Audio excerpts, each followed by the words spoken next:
Mga ka-Black Rider, meron ba kayong nakakatakot na experience? Ako meron. Galing ako sa taping. Ah, Siyempre, pag nag-taping ka, gusto mo magpa-park ka sa yung madali ka makakauwi, di ba?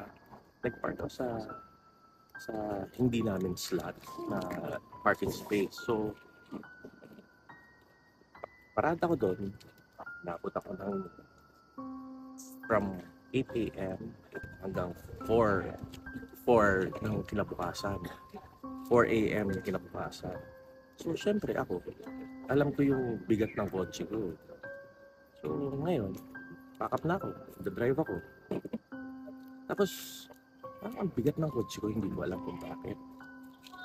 So, ngayon, natatakot ako. Tinawagan ko, tinawagan ko yung nanay ko, tinawagan ko yung tatay ko, yung mga kapatid ko. Tinatanong ko sila kung okay ba sila, kung sa bahay sila, safe sila. Pero ang tanong sa akin nung mga tinawagan ko, bakit tumatawag ka sa amin ng alas 4 ng madaling araw? Kasi sabi ko, wala lang. Gusto ko lang malaman kung nasa bahay kayo, ano ginagawa niyo. Sabi niya, syempre, tulog kami.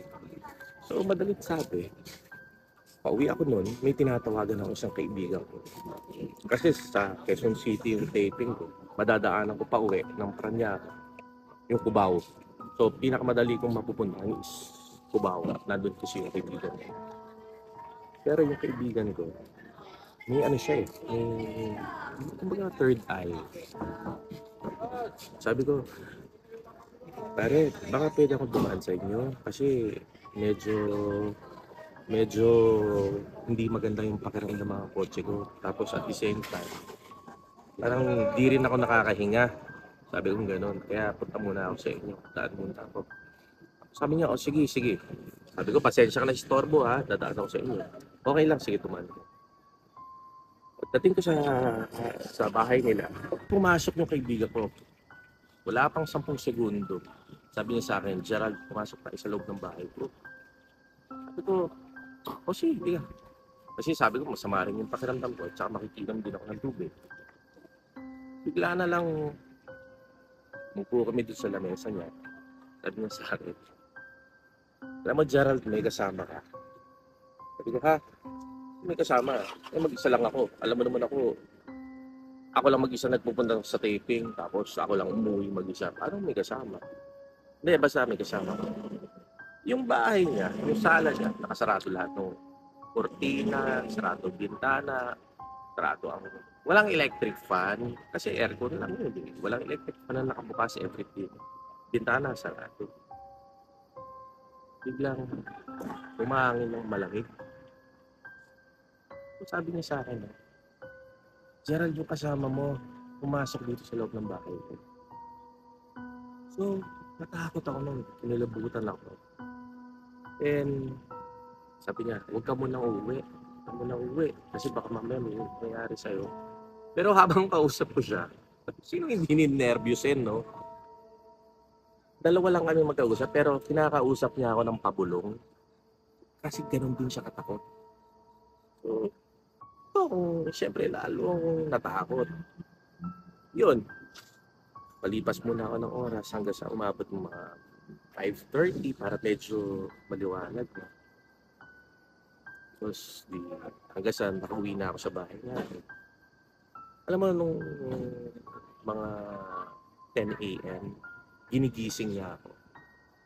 Sabi niya, Gerald, yung may sumakay sa yung entity, talagang sumama sa'yo. Tapos ang sinabi niya, buti na lang nakita na kita. Pwede na akong magpahinga. Bigla ako natakot. Pero kaya sinabi ko dun sa kaibigan ko na buti na lang. Siguro, hindi ko maintindihan kasi kung para sa akin yung mensahe na yun o para dun sa kaibigan ko. Kasi ayun yung pag-explain niya sa akin na buti na lang nakita na kita, pwede na ako magpahinga. Eh siya yung nakapanaginip eh, hindi naman ako. So, parang feeling ko, sumama sa akin yung multo. O yung entity na yun, o yung ano na yun, papunta dun sa kaibigan ko. Eh, yun lang.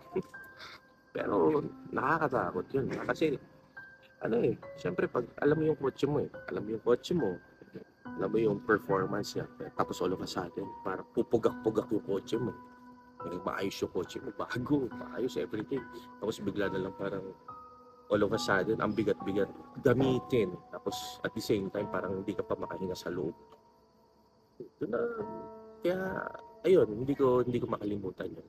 Minsan parang may mga ganyan yata talaga pag sa mga, ano eh, sa mga taping, sa mga locations na pinupuntahan namin, yun lang ang mai-share ko sa inyo, mga ka-Black Rider.